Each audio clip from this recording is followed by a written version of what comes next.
When a billionaire walked into his nursery and found his black maid asleep beside his twin sons, what he did next shocked everyone. But that moment uncovered secrets, exposed betrayal, and changed his life forever. Stay with me, because this story is not what you think, and the ending will move your soul. Before we begin this powerful story, make sure to subscribe and hit the bell icon so you never miss a single moment of our life-changing content. If you find value in these stories, like, share, and help us reach more hearts around the world. This is more than just entertainment. Every story we tell carries a profound moral lesson designed to inspire, uplift, and transform. Billionaire finds his black maid sleeping beside his twins. What he did next stunned everyone. I was born in the mud. Not metaphorically. My first memory is of rain leaking through the tin roof of our shack in Mississippi, dripping onto my forehead as I lay curled beside my mother, too hungry to sleep. My father had vanished before I could speak his name. My mother scrubbed motel floors just to keep me fed. She had a quiet strength. She never complained. But I remember the way her hands bled through the gloves. The way she stared out the window at night, not dreaming, just enduring. By 12, I was working. Gas stations. Gardens. Even cleaned out dumpsters behind a fried chicken joint for $2 a night. The smell never left my clothes. But neither did the hunger to escape it all. I studied under streetlights. Failed more times than I can count. Got laughed at when I applied to college. But one teacher, Ms. Alvarez, believed in me. She bought me my first laptop. Said, "You are not your surroundings. You are your decisions." Those words stayed with me. I built my first app in a public library. Sold it for $10,000 at 19. I wept in silence. Not because of the money, but because I knew the mud no longer defined me. Fast forward 15 years. I own 4 tech companies. A jet. Yachts. Mansions with marble floors and gold taps. But the one thing I still could not buy was peace. My wife left me 2 years after the birth of our twins. Said I was married to my empire, not to her. She was not wrong. She took her things and vanished to Europe, leaving me with 2 cribs and a heart full of regret. I hired nannies. They came and went like the seasons. None stayed. Until Marsha. She was 53. Black. Soft-spoken. From Georgia. Said she had raised 6 kids of her own, and buried 2. I hired her on site. Something in her eyes reminded me of my mother. Marsha never treated my boys like a job. She held them like they were her own blood. Fed them before she fed herself. Sang to them in the middle of the night. One morning, I walked into the nursery and froze. She was asleep on the floor. One twin clutched in each arm. Tears had dried on her cheeks. She looked exhausted. Not just physically, but soul-deep tired. Something inside me cracked. I had never asked about her life. Never thanked her properly. She opened her eyes slowly and tried to get up. Apologizing. Ashamed. I told her to stay. Told her that no one had ever protected my sons the way she had. She tried to speak, but her lips trembled. So I sat beside her. Crossed my legs on the floor like a child. And for the first time in my life, I listened. She told me about losing her son in a construction accident. About her daughter who overdosed at 19. About the nights she screamed into her pillow so no one would hear. But she never let her pain turn into bitterness. She said, "I believe love is not a luxury. It is a duty. These boys give me a reason to keep waking up." That night, I made a decision. I offered her more than a raise. I offered her partnership. A full share in the early education platform I was launching for underprivileged children. She refused at first. then cried in my arms when she realized I was serious. Her wisdom, her grace, her soul, they had shaped my sons more than my money ever could. And as my company grew, so did her role. She became our face, our heartbeat. People asked how a black maid became co-chair of a billion-dollar education company. I said, she was never just a maid. She was a lighthouse. But the world did not always accept it. Investors sneered. Tabloids spun stories. Racist threats flooded our inboxes. She told me to drop her from the company for safety. I told her, if they come for you, they will have to come through me. And one day they did. It was a press conference. Live. A reporter stood up and asked her, how does it feel to be a charity case? The room fell silent. She took the mic and said something that will live in history books. She said, charity ends when you call someone family. Her voice did not shake. Her back did not bend. She looked that man in the eye, with the same calm fire I had seen in her every day. I have buried children, she said. I have cleaned toilets while my stomach growled. I have walked through fire that would have burned most of you hollow. But these boys, she paused, and turned slightly to where my son sat in the front row, smiling wide. These boys gave me a second chance to be a mother. The silence in that room was different now. Not stunned. Humbled. She continued. This company we built is not built on handouts. It is built on hands that held broken things and still chose to create beauty. So if you are asking me how it feels to be here. She took a breath.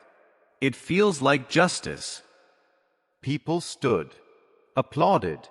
Not because she demanded it, but because the truth sometimes rings so clear, you have no choice but to rise. That night, we received over 2 million messages. Single mothers from Detroit. Retired janitors from Alabama. Students from Nairobi. Everyone wrote the same thing. You gave us hope. And I realized. It was not the money that had changed the world. It was her story. Her resilience. Her invisible scars turned into lanterns for others to follow. Still, not everything was victory. A few months later, I found her sitting alone on the garden bench behind the house. She stared into the distance. Her hands trembled. She clutched an unopened letter. I asked her what it was. She handed it to me without a word. The return address said, State Correctional Facility, Louisiana. I knew then. It was her eldest son. The one who had disappeared 15 years ago. The one she never spoke about. She looked at me and whispered, he was not dead. He was just lost. And in her eyes, I saw something break. Not the kind of break that shatters you. The kind that finally lets the pain bleed free. I wrapped my arm around her shoulder. Held her tight. And as the autumn wind brushed against the leaves, she leaned into me and said, I do not know if I am ready to face him. I replied, you do not have to face him alone. And that night, we made a plan. But before we could take the next step, a phone call came. From a number I did not recognize. And what I heard on the other end shook me to my core. It was a correctional officer. His voice was flat, procedural. He said Marsha's son, Darnell, had been hospitalized. Severe chest pain. Collapsed in his cell during morning roll call. There were complications. Something about his heart. Something about time, running out. I looked over at Marsha, still sitting on the bench. The sun had slipped behind the trees. Shadows stretched long and soft across her face. She was humming faintly to herself, cradling one of my son's old toys. I could not bring myself to tell her. Not yet. Not like this. So I sat beside her in silence. She glanced at me and smiled. And in that moment, I hated the universe for how it tests the kindest souls. That night, I booked a private jet. 2 seats. No press. No staff. Just me and her. When I told her, she went quiet. Then softly she asked, "What if he hates me for never coming sooner?" I said, "Then we show up anyway." That is what love does. We arrived just after dawn. The prison was bleak. Gray walls. Barbed wire slicing the sky. The air smelled of rust, old sweat, and forgotten dreams. A guard led us through endless corridors. Every door slammed behind us like a judgment. Finally, we reached the infirmary. Darnell was there. Thinner than she remembered. Eyes hollow but alive. Tubes snaked from his arms. Monitors blinked like dying stars. He turned his head, slowly, and saw her. He did not speak. Neither did she. She just walked to his bedside. Knelt. Took his hand. And then she sang. That same lullaby I had heard her sing to my boys. Low. Trembling. Unbearably tender. His lips quivered. Tears slipped down both their cheeks. He whispered, "I thought you gave up on me." She placed his hand on her heart. "I never stopped praying for you." Every day. He sobbed then. Not like a grown man. Like a little boy. And in that sterile room filled with beeping machines and locked doors, something holy happened. He forgave her. And she forgave herself. I stepped out, unable to hold the flood in my chest. Outside, a nurse approached. She handed me an envelope. She said Darnell had written it before he collapsed, told her to mail it if anything happened. I opened it. Inside was a note, scrawled in jagged pen strokes. "If I do not make it, tell my mom I always saw her in my dreams. Even when I forgot how to pray, I remembered her voice." I folded the note. My throat burned. I looked up at the sky. It was starting to rain. That warm, southern kind of rain that feels like a baptism. And just then, my phone rang. It was my company's legal advisor. His voice was shaking. "There has been a break-in at the main headquarters," he said. "They were not after money." I asked, "Then what were they after?" And he answered, "They were after the files. The research files on the education platform." I gripped the phone tighter. "Which files?" "All of them," he said. "They deleted everything from the servers. Backups too." "It looks like an inside job." My heart dropped. Not because of the technology. Not even the money. But because those files were our mission. The curriculum we had built. Marsha's lessons. Her voice recordings. Her stories woven into each chapter to teach empathy, strength, and survival to children across the world. Years of work. Years of her. Gone. I turned and saw Marsha walking toward me, slow, exhausted, but with a calm that unsettled me. She had seen too much loss to be surprised by another. I told her everything. She closed her eyes. For a long moment, she said nothing. Then, "We still have the truth." I frowned. "What do you mean?" She looked me in the eye. "You think a machine holds our value? A drive? A cloud? No." She pointed to her heart. "To this. To what we know. To what we have lived." You can burn paper, wipe drives, steal blueprints. But you cannot kill the seed once it is planted. I wanted to believe her. I needed to believe her. But I had spent my life building empires on data and design, not memories and stories. Then she said something I will never forget. "You built a system with code. I built one with love. Let us see which one they cannot erase. I nodded slowly, but before I could respond, her phone buzzed. She checked the screen. Her hand flew to her mouth. Her legs wobbled. I caught her before she fell. What happened? I asked, heart pounding. She looked up at me, tears welling in her eyes. It is Darnell, she whispered. They are moving him. Emergency transfer. His heart. It is failing. My breath caught. I need to go to him, she said. I will take you, I replied without hesitation. We rushed to the car. Sirens of emotion louder than the tires on the road. She held my hand the entire drive. Tight.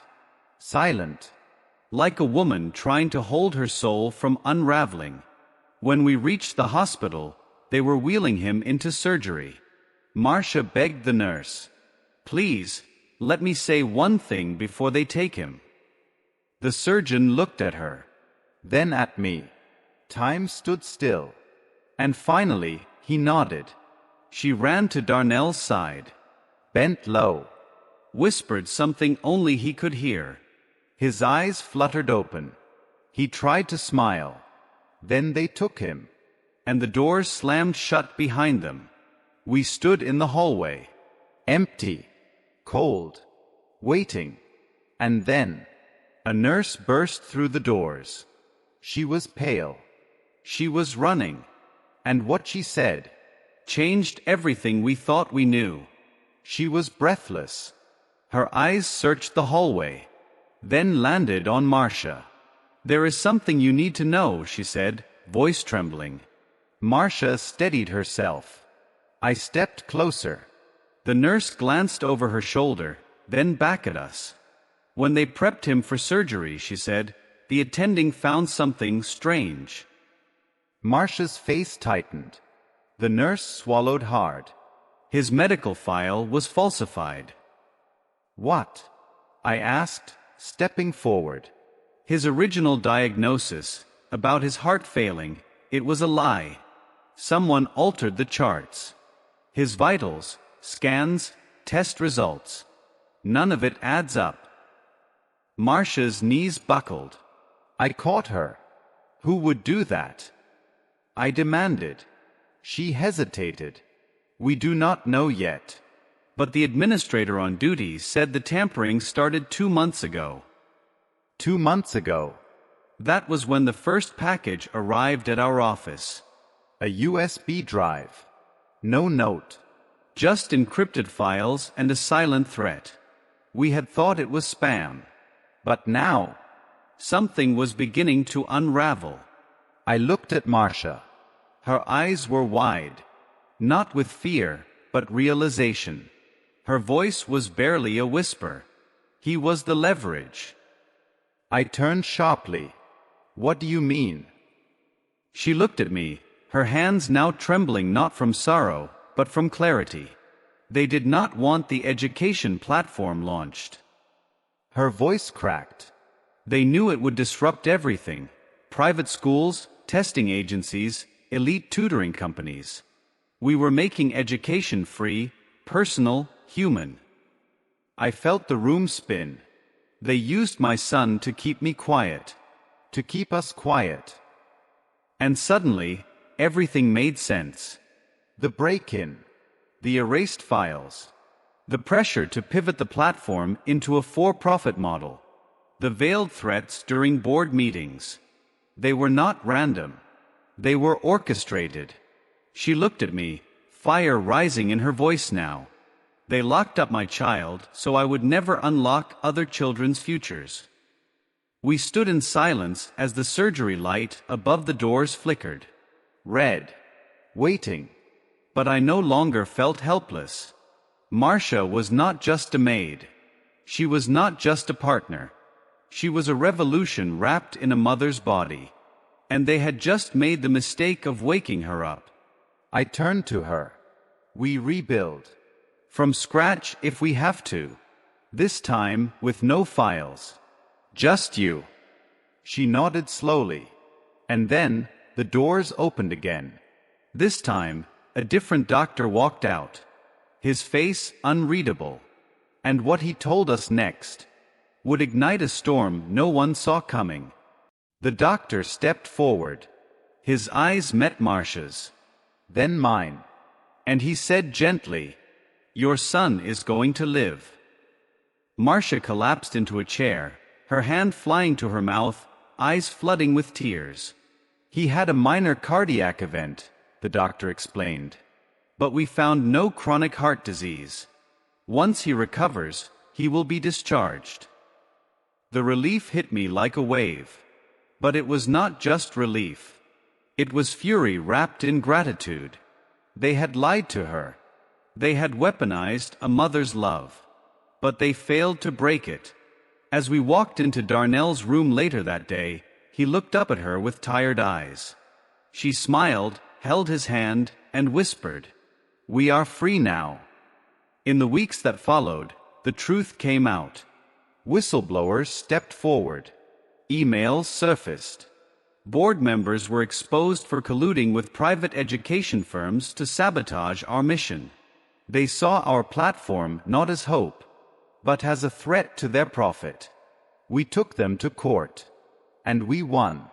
But the greatest victory was not legal. It was personal. We rebuilt the platform. From the ground up. No longer dependent on files, drives, or servers. It lived in the stories. The voices. The hearts of people who had survived something real.